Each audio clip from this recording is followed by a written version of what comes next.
You ever have one of those nights that just changes everything? Where you walk in thinking you know how the world works, and you walk out realizing you don't know anything at all? Yeah, that was me. Tuesday night, closing shift at the convenience store. And let me tell you, what I learned that night about bikers, about danger, about who the real heroes are, it's gonna mess with head the same way it messed with mine. So there I was, finally about to clock out. The coolers hummed their usual tune, stale coffee smell hanging in the air like always. Outside, the sun was setting, everything looked peaceful. I was wiping down the counter. Exhausted but relieved just till I could lock up and go home. Then the doorbell chimed. 3 guys walked in, and honestly, they looked normal. Jeans, regular shirts, nothing that screamed danger. But something felt off. Their eyes were cold. Empty. The kind of look that makes your stomach drop before your brain even catches up. The tall one in front smirked at me, boots thudding against the tile. "We're not here to buy anything," he said with this grin that made my blood run cold. His 2 friends followed, laughing under their breath, shadows stretching across the floor. My heart started pounding. I glanced at the clock. 10 minutes past closing. The parking lot was empty. I was alone. Or so I thought. If you believe kindness and courage still matter in this world, please take a second to like, comment, share, and subscribe to Kindness Corner. It helps stories like mine reach people who need to hear them. "We're closed," I said, trying to sound firm, but my voice shook. They heard the fear, and they loved it. The one in the leather jacket, name tag, said. Laughed. "Closed?" he mocked. "Sweetheart, we're just getting started." One of them leaned on the counter, pretending to browse the candy. The 3rd guy moved toward the side aisle, cutting off my exit, trapping me. The air felt thick, suffocating. Kyle leaned closer, breath reeking of cheap alcohol. "What's wrong, sweetheart?" "Nervous." I couldn't answer. My throat had closed up completely. Then he grabbed the front of my red work shirt and yanked me forward. Hard. The fabric ripped near the collar, with this awful tearing sound that I swear I still hear sometimes. I gasped, stumbling back, trying to pull free, but his grip was iron. The other 2 burst out laughing. Loud, cruel, enjoying every second of my terror. "Wes, we found some entertainment tonight," one sneered. Tears burned in my eyes, but I fought them back. I tried to think, to reach for something, anything, but fear had frozen me solid. Then I heard it, a sound from the back of the store. A thud, heavy footsteps, deliberate. One, then another. The gang turned their heads, confused. I followed their gaze and saw 3 shadows emerging from between the aisles. Moving with this calm, almost dangerous precision.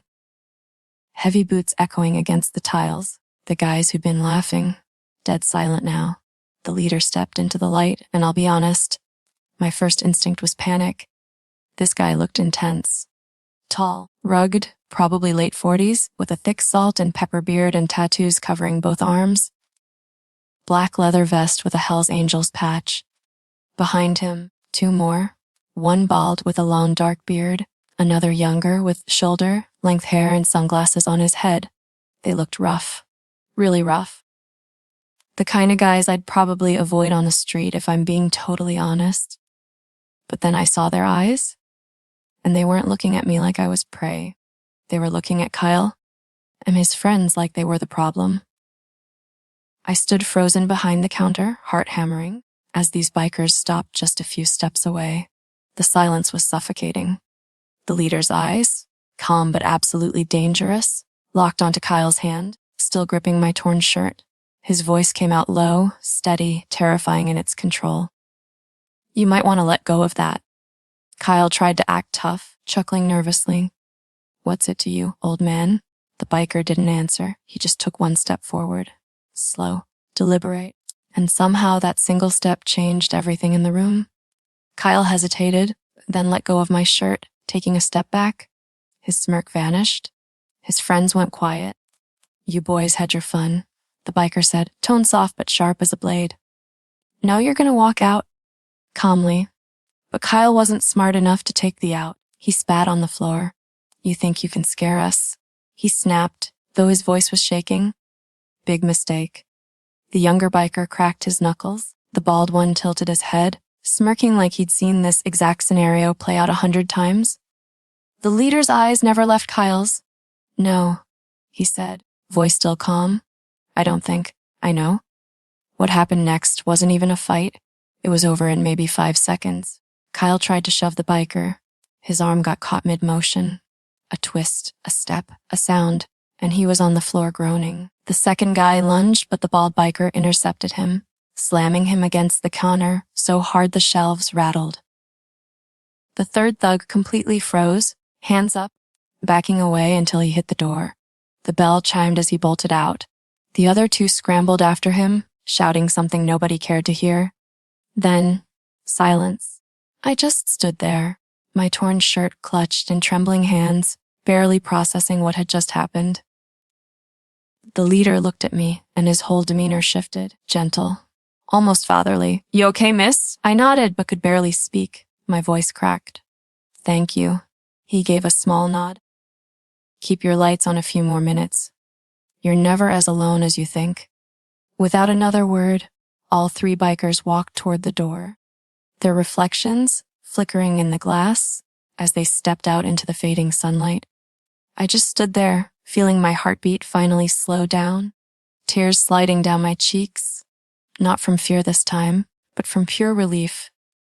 I watched through the window as their motorcycles roared to life, the sound fading into the distance. And for the first time in what felt like forever, I felt safe. Really, truly safe? Here's what I learned that night. You can't judge people by how they look. Those three guys who walked in looking normal, they were monsters. And those three bikers who looked like they could be dangerous, they were heroes. My heroes. Sometimes the people society tells us to fear are the ones who'll stand up and do the right thing when it matters most. And sometimes the people who look safe and trustworthy, they're the ones you need to watch out for. If this story touched your heart and reminded you not to judge a book by its cover, please like, share, and subscribe to Kindness Corner. And comment below.